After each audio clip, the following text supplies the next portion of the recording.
নমস্কাৰ নাৰী মামাছ ব্লগ চেনেলটিৰ অন্য এটি ভিডিঅ'লৈ সকলোকে স্বাগতম জনালোঁ। আজিৰ ভিডিঅ'টিৰ এটা অংশ ইতিমধ্যে প্ৰকাশিত হৈছে। এতিয়া দ্বিতীয়টি অংশ অৰ্থাৎ অগ্নিনাভ মন্দিৰলৈ যাওঁতে কৰা যাত্ৰাৰ বিষয়ে কিছু কথা। যাত্ৰা আমি তেজপুৰৰ পৰা আৰম্ভ কৰিছিলোঁ। প্ৰথম যদিও কলীয়াভোমোৰা দলংখন আছিলে, শিশুটি কোচত থকাৰ বাবে ফটো তোলা নহ'ল, কিন্তু কাজিৰঙাত দেখা বহুত দৃশ্যৰ ভিতৰত এই গড়ৰ যিটো মনোৰম দৃশ্য আছিলে তাক ফটো নামাৰি নোৱাৰিলোঁ। আৰু আমি এনেদৰে গৈ কাজিৰঙা পাৰ হৈ হালধিমাই থানত ৰ'লোঁ। তাৰপিছত গৈ পেলাই আমি যোৰহাটৰ কেন্দুগুৰিত দৈয়াঙত সোমাই পেলাই দুপৰীয়াৰ আহাৰ ভাগ গ্ৰহণ কৰিলোঁ। এয়া দৈয়াঙৰ কিছু দৃশ্য, খুব সুন্দৰভাৱে দৈয়াংখন সজাই পৰাই ৰাখিছে তেওঁলোকে। কেবিনো আছে বা মানে একেলগে বহি খাব পৰা ডাইনিং হলো আছে। আমি ডাইনিং হলতে নিৰামিষ ভাত খালোঁ, যিহেতু সেইদিনাখন শনিবাৰ আছিল।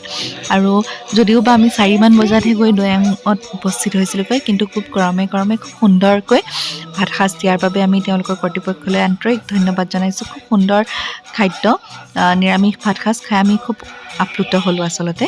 আৰু এনেদৰে ভাত সাজ খাই 2-4খন ফটো উঠি অকণমান ইফালে সিফালে ঘূৰি তেওঁলোকৰ যিহেতু চৌহদটো অতি সুন্দৰ আছিলে, আমি পুনৰ আমাৰ যাত্ৰা আৰম্ভ কৰিলোঁ।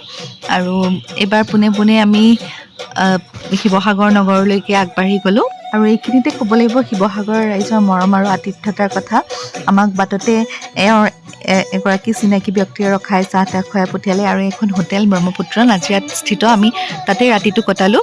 আৰু সেয়াও তেওঁলোকৰ এখেতৰ চিনাকি এজন দাদাই আমাৰ কাৰণে ইতিমধ্যে বুক কৰিয়ে ৰাখিছিলে।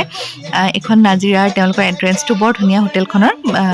আৰু এয়া এণ্ট্ৰেঞ্চৰে 2-4খন ফটো আপোনালোকলৈ আগবঢ়ালোঁ।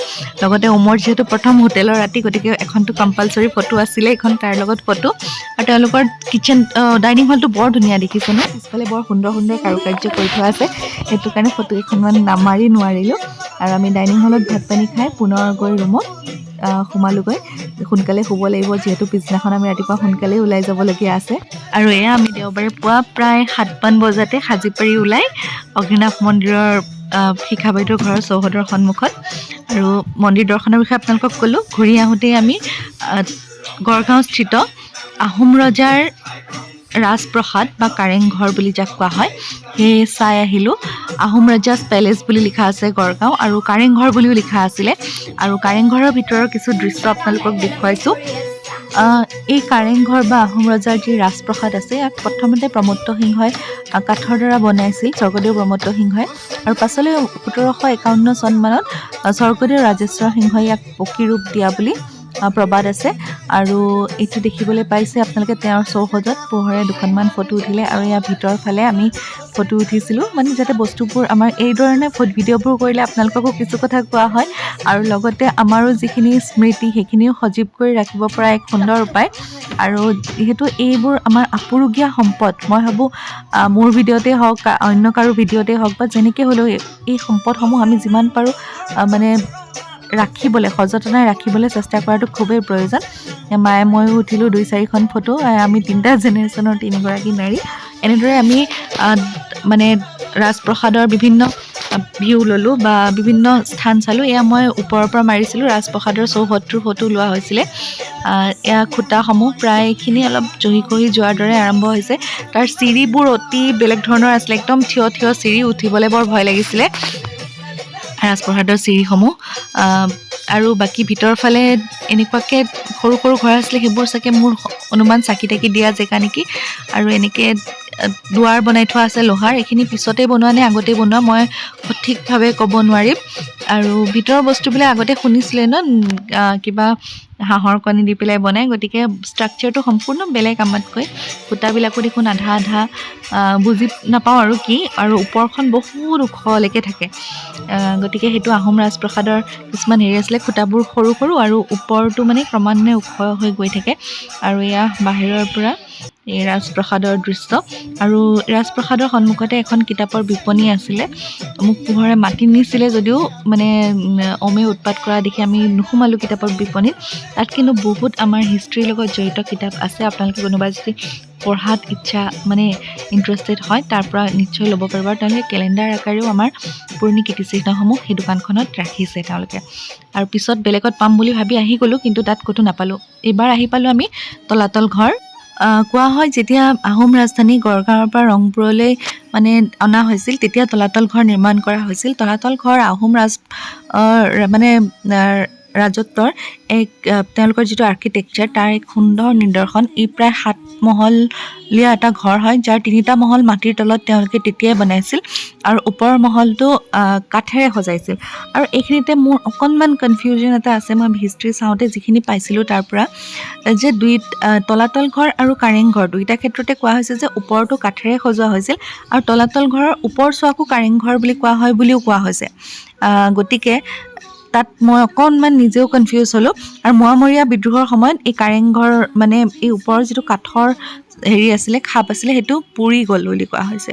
পিছত এইটো আপোনাৰ এই তলাতল ঘৰভাগ ৰুদ্ৰসিংহই সজাইছিল আৰু পাছত পুনৰ ৰাজেশ্বৰ সিংহই ইয়াক মানে শিল ইটাৰে বনাই পেলাই এনেকুৱা পকী ৰূপ দিছে। আৰু এই তলাতল ঘৰ যিহেতু কৈছোঁৱেই যে তলত 3টা মহল মাটিৰ তলত বনোৱা হৈছিল, লগতে ইয়াৰ লগত 2টা সুৰংগ জড়িত হৈ আছে। এটা গৈ পেলাই দিখৌ নৈত মিলিত হৈছে বুলি কৈছে আৰু আন এটা সুৰংগ পূৰা 13 কিলোমিটাৰ দূৰলৈকে খান্দি পেলাই আমি ইয়াৰ আগতে যিটো ৰাজপ্ৰসাদ বা কাৰেংঘৰ গড়গাঁৱৰ স্থিত যিটো কাৰেংঘৰ দেখি আহিলোঁ সেই কাৰেংঘৰৰ লগত লিংক আছে বুলি কোৱা হয়। গতিকে তেতিয়াই এনে মানে সৃষ্টি সঁচাই অতুলনীয় বুলিয়ে ক'ব লাগিব। আৰু এতিয়াও তলাতল ঘৰভাগ দেখিবলৈ অতি সুন্দৰ আৰু হয়তো তাক কেনেদৰে প্ৰিজাৰ্ভ কৰিব পাৰি আৰু অকণমান কিবা কৰি পেলাই যদি তাক আৰু সুন্দৰকৈ ৰাখিব পৰা যায় তেতিয়া বেছি ভাল হ'ব বুলি ভাবোঁ। বাকী পুৰণি দিনৰ আকৌ বেছি টাচ আপ কৰিলেও চাগে পুৰণি দিনৰ বস্তুবোৰ নোহোৱা হৈ যাব। তথাপিতো খেলুৱৈবিলাক অলপ দেখিছোঁ ক'ৰবাত। গতিকে সেইখিনি চাফ চিকুণ কৰি সুন্দৰকৈ ৰাখিলে আৰু ভাল লাগিব, যিহেতু এইখিনি আমাৰ সম্পদ আৰু আমি তাক যিমান ধুনীয়াকৈ দেখুৱাব পাৰোঁ বা আগৰ নতুন প্ৰজন্মৰ হাতলৈ লৈ যাব পাৰোঁ সেয়া আমাৰ বাবে গৌৰৱৰ বিষয় হ'ব নহয় জানো। আৰু তলাতল ঘৰৰ সন্মুখত এখন সুন্দৰ বিপণী আছে, তাত বিভিন্ন হাতে বনোৱা বস্তু বিক্ৰী কৰা হয়। বিপণীখনৰ ফটো লোৱা নহ'ল যিহেতু আমাৰ মহাশয় মূৰকোলা তেনেদৰে খেলিবলৈ লাগিলে। গতিকে আমি ওলাই আহি পুনৰ আগুৱাই গ'লোঁ ৰংঘৰলৈ। এয়া ৰংঘৰৰ বাকৰিৰ দৃশ্য। দূৰৰ পৰা এয়া ৰংঘৰ আপোনালোকে দেখা পাইছে। ৰংঘৰৰ মেটেৰিয়েলটো মানে যিটো বস্তুৰে বনোৱা হৈছিলে সেই ৰং বিৰঙৰ পৰা ধৰি সকলোখিনি কিন্তু তলাতল ঘৰ আৰু কাৰেংঘৰতকৈ অকণমান বেলেগ। এয়া হয়তো পিছত নিৰ্মাণ কৰা হ'ব পাৰে। বাহিৰৰ চৌহদত যি ম'হ যুঁজৰ আৰু মল্ল যুঁজৰ মানে উদাহৰণ দাঙি ধৰা হৈছে। আৰু ৰংঘৰটো বনাবলৈ আৰম্ভ কৰিছিলে 1746 চন মানৰ পৰা প্ৰমত্ত সিংহই, স্বৰ্গদেউ প্ৰমত্ত সিংহই। ৰংঘৰৰ বাকৰিখন জানেই আপোনালোকে সকলোৱে। এইটো মানে আমাৰ আহোম ৰাজ পৰিয়ালে ইয়াত বিভিন্ন ধৰণৰ বিহু মেলা হৈছিলে বা হাতী যুঁজ, ম'হ যুঁজ, মল্লযুদ্ধ সেইবোৰ হৈছিলে।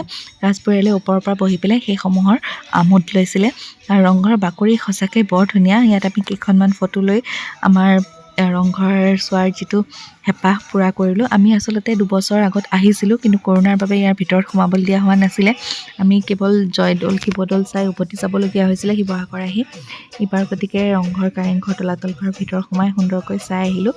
আৰু যিহেতু শিৱসাগৰ যাত্ৰা জয়দৌল শিৱদৌল বা দেৱীদৌল নোচোৱাকৈ সম্পূৰ্ণ নহয়, কিন্তু আমি সময়ৰ অভাৱত এবাৰ নগ'লোঁ। গতিকে যোৱাবাৰৰ মই কেইখনমান ফটো ইয়াত সংলগ্ন কৰি দিছোঁ। আশা কৰোঁ আপোনালোক সকলোৰে ভাল লাগিব আৰু ভিডিঅ'টো চাই কেনে পালে নিশ্চয় জনাম। আৰু সেই দেৱীদৌলৰ ভিতৰত প্ৰসাদ খাই থকা তাকলিজনী এতিয়া এইজনী হ'ল বোকাখাটত পেৰা খাবৰ বাবে ৰখিলে। সময় কিমান সোনকালে যায় নহয়নে? সেই সময় মানে গতিশীল জীৱনত এনে ভিডিঅ'বোৰ আমাৰ কাৰণে এক স্মৃতিৰ ভাণ্ডাৰ। শেষত তেজপুৰৰ পাইনিয়াৰ্ডত ৰাতিৰ সাজ খাই আমি এই যাত্ৰাৰ সামৰণি পেলালোঁ। ভিডিঅ'টো শেষৰলৈকে চোৱাৰ বাবে ধন্যবাদ।